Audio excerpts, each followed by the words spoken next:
पछिल्लो पटक भारत र पाकिस्तानको युद्ध हुन्छ, त्यहाँ नेपाली नै मर्छन्। रुस र युक्रेनको युद्ध भयो, त्यहाँ पनि नेपाली नै मरे।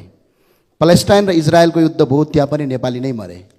यो कस्तो गरिबी हो, यो कस्तो बेरोजगारी हो सम्माननीय सभामुख महोदय। सरकार मौन छ।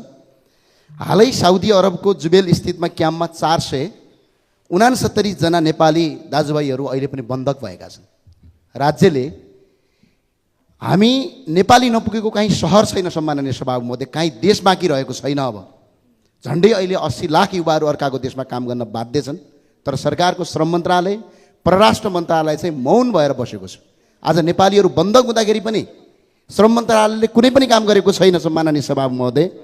2024 को डाटालाई यदि आकलन गर्ने हो मात्रै भने पनि सम्माननीय सभामुख महोदय 8,56,422 जना मान्छे चाहिँ विदेश जान पाऊँ भनेर आवेदन दिएका छन्।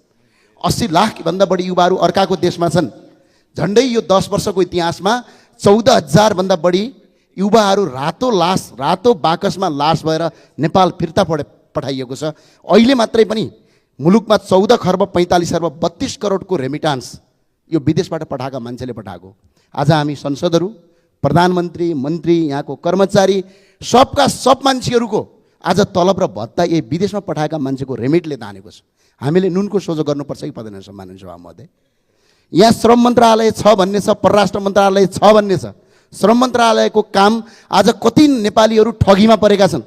अहिले पनि जाने हो भने लाखौँ नेपालीहरू आज दलालहरूको ठगीमा परेर घरबार विहीन भएका छन्। तर श्रम मन्त्रालयमा सिर्फ झन्डा हालेर अनि सिर्फ तपाईँको गाडी चढेर बस्ने हो कि मन्त्रीले जनताका लागि काम गर्ने हो सम्माननीय सभामुख महोदय?